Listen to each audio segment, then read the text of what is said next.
The nonpartisan group, the Committee for a Responsible Federal Budget, just put out a report on how Trump's economic policy would impact Social Security in the future, and it is not looking good. Okay, now Donald Trump kind of broke new ground in the Republican Party back in 2016 because when he was running in the primary, he was saying, I'm not going to cut Social Security. I'm not going to cut Medicare. I'm a different type of Republican. I would never cut those types of programs.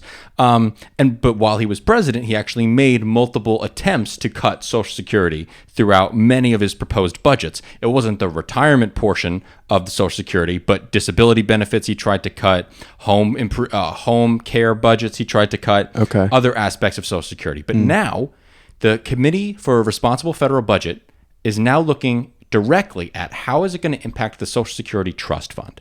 Okay, now the Social Security Trust Fund has a certain amount of cash in it, and it's basically like a savings fund for all the baby boomers that are going into retirement.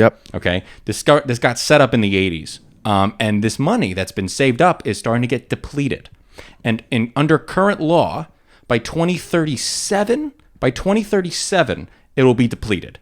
And Social Security benefits will have to be reduced about 20% if nothing is done. If Congress doesn't pass a new act, right? Yeah, well, the way it works is like we have the trust fund, and once the trust fund is depleted, what is paid out through Social Security is just the revenue that Social Security taxes have generated each year that the payouts are actually happening. Yes, exactly. So it's expected to be about a 20 to 22% decrease of what they currently are right now. Yeah, and why that worked in the past but doesn't work now is because of our demographics, right? Baby boomers were the biggest generation we ever had. As we've industrialized and urbanized more, our younger society, which is the most productive part of working society, has become smaller as far as an age cohort. And so we are not generating as much tax revenue as we need to uphold the program. And as we're not collecting enough tax revenue to uphold the program, Donald Trump is running on a litany of tax cuts. Okay, well, tax cuts and then one tax increase, but also slows our economic growth, so it doesn't actually produce any more revenue for the government. But there's three buckets here. End the taxation of Social Security benefits. Donald Trump wants to stop taxing Social Security benefits, which is interesting because a lot of people are like, wait a second, I didn't even know that Social Security taxes, I get taxed on that income. Yeah, well, it's weird to think about, right? Because it's like it's a government welfare program, but then you still get taxed on it. But a lot of people don't get taxed on it. You only get taxed on it after you make $50,000 a year.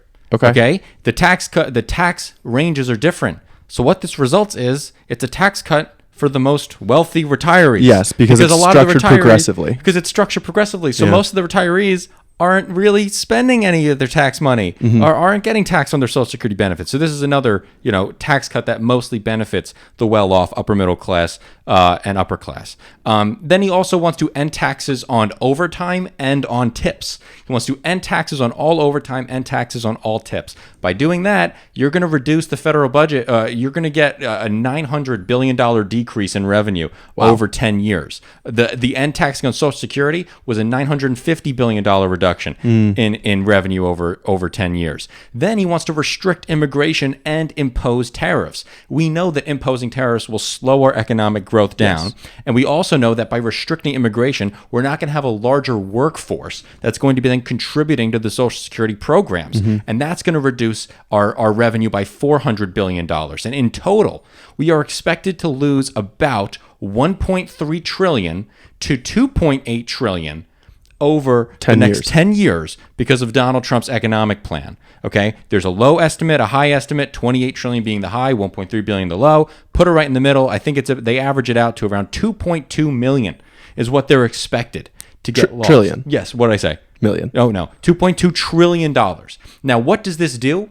Well, I told you before that Social Security Trust Fund's in trouble. Okay, and it's going to run out of money in 2037.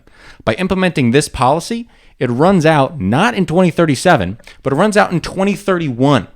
Okay? 2031. I actually got something wrong. It was not 2037, 2034. It runs out in 2031 under the Trump plan. Okay? Now, if that happens, it doesn't just run out of money and, it gets the same amount of reduction in benefits happens. It's not 22% reduction in benefits. It's 30% plus reduction in benefits under Trump's plan because now he's taking in less money in the Social Security system every year. Yeah. It doesn't have to be this way.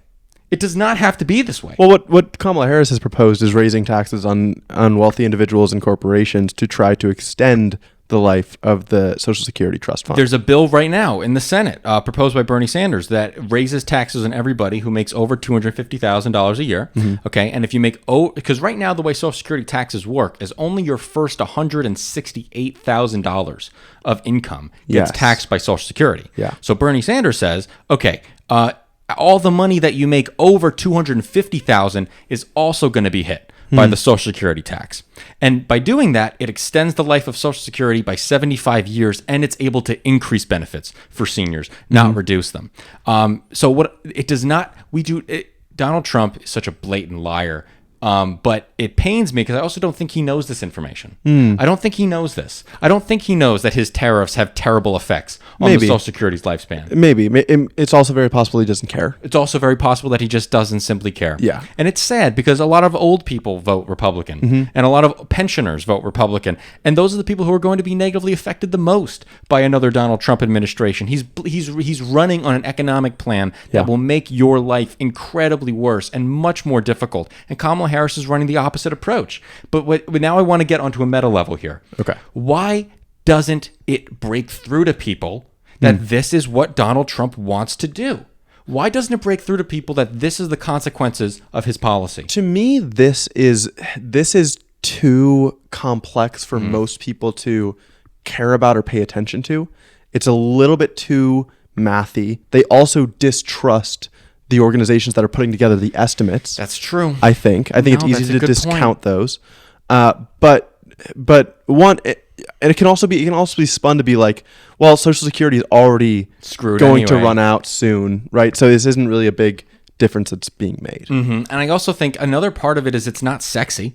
Right? Yeah, exactly. It's not sexy to talk about the Social Security Trust Fund and talk about the reduction that pensioners might make and might get in a certain number of years. It's not sexy. Who wants to think about what we're doing in 2034? Exactly. Nobody. And the alternative is specifically raising taxes, even though it should be a populist, progressive proposal to raise taxes on the corporations and wealthy. Yeah. It is too often too easy to spin any rise in taxes as something that hurts people in general. Even if it's a raise in taxes of people who make over $250,000 a year, right? Like that should be the most populist thing in the world. Yeah. But you just hear raise taxes and it gets shut out, and it's disappointing, it's disheartening.